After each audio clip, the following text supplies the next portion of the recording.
पुरण कसे बनवायचे, त्यासाठी लागणारे गुळाचे प्रमाण, तसेच कणिक कोणती आणि कशा प्रकारे भिजवायची यासारख्या सविस्तर कृती सहित आज आपण बनवणार आहोत तेलावरची मऊ लुसलुशीत पुरणपोळी। तर चला मग रेसिपीला सुरुवात करूया। याकरिता हरभरा डाळ स्वच्छ धुवून घेतलेली आहे 2 ते 3 वेळा। त्यानंतर त्यामध्ये पाणी टाकून 2 तासाकरिता भिजत ठेवली।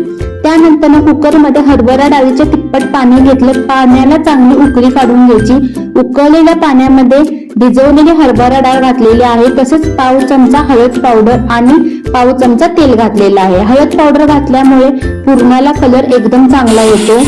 आणि कुकरच्या मध्यम गॅसवरती 2 शिट्ट्या काढून घ्यायच्या आहेत। डाळ शिजत आहे तोपर्यंत आपण कणिक मळून घेऊ। कणिक मळताना त्यामध्ये हळद पावडर आणि मीठ घातलेलं आहे। पुरणपोळीसाठी पीठ मळताना निम्म गव्हाचं पीठ आणि निम्मा मैदा मी घेतलेला आहे, त्यामुळे पुरणपोळी खूप मऊ आणि लुसलुशीत बनते। पुरणपोळीसाठी जे पीठ वापरले आहे त्यामध्ये अर्धे गव्हाचे पीठ आणि अर्धा मैदा वापरलेला आहे। त्यामध्ये हळद पावडर टाकून पीठ आपल्याला मळून घ्यायचं आहे। हळद पावडर टाकल्यामुळे पुरणपोळीला सुंदर असा कलर येतो।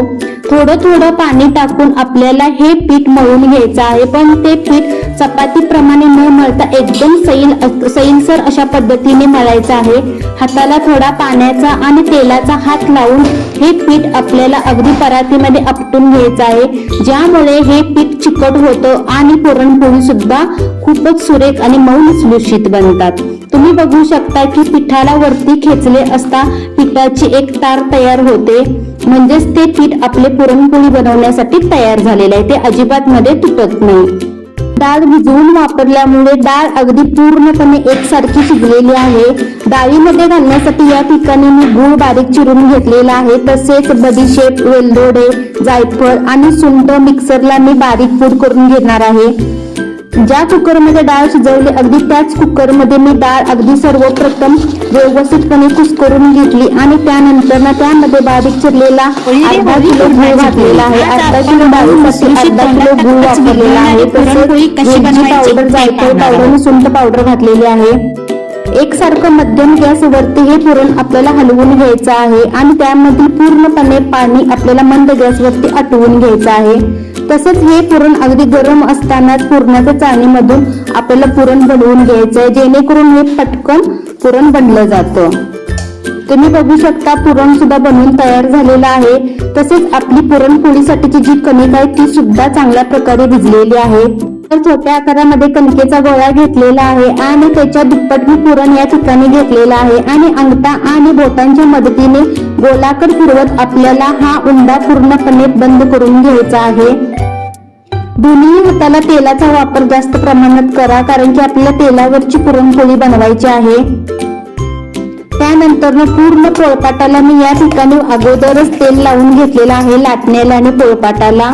तसेच या ठिकाणी पुरणपोळी ही तेलावरची बनवत असताना आपल्याला जास्त दाब देऊन ही पुरणपोळी बनवायची नाही, तर एकदम हलक्या हाताने आणि पोळपाट अगदी गोलाकार फिरवत ही पुरणपोळी बनवायची आहे। अगदी पटकन आणि हलक्या हाताने ही पुरणपोळी बनवून तयार होते। तसेच ही तेलावरची पुरणपोळी अगदी 2 दिवस मऊ आणि लुसलुशीत आहे त्याच प्रकारे राहते, अजिबात कडक बनत नाही। त्यानंतर अगदी हलक्या हाताने आपल्याला लाटण्यावरती ही पुरणपोळी फिरवून घ्यायची आहे गोलाकार आणि त्यानंतर मध्यम गॅसवरती पूर्ण तव्याला मी अगोदर तेल लावून घेतलेलं आहे आणि त्यानंतर ही पुरणपोळी लाटण्याच्या मदतीने आपल्याला तव्यावरती पसरवून घ्यायची आहे। तुम्ही बघू शकता की पुरणपोळी फुगलेली आहे। त्यानंतर आपल्याला ही पुरणपोळी पलटी मारून घ्यायची आहे आणि बघू शकता की पुरणपोळी टम्म अशा प्रकारे फुगलेली आहे। पिठावरच्या पुरणपोळीला आपण तेल लावतो, पण ही तेलावरच लाटलेली पुरणपोळी असल्यामुळे तेल लावायची अजिबात गरज पडत नाही। पूर्णपणे मंद गॅसवरती ही पुरणपोळी आपल्याला अगदी अलटी पलटी करून खरपूस होईपर्यंत भाजून घ्यायची आहे। तुम्ही बघू शकता की या पुरणपोळीला सुंदर सुरेख आणि अप्रतिम असा कलर आलेला आहे। अशा प्रकारे मी सर्व पुरणपोळ्या बनवून घेतलेल्या आहेत। ही तेलावरची पुरणपोळी अगदी खाण्यासाठी तयार झालेली आहे आणि सर्व पोळ्या ह्या मऊ आणि लुसलुशीत अशा स्वरूपाच्या बनलेल्या आहेत। तर मंडळी, तुम्हाला जर ही माझी पुरणपोळीची रेसिपी आवडली असल्यास माझ्या चॅनलला नक्की शेअर, सबस्क्राईब करायला विसरू नका। धन्यवाद।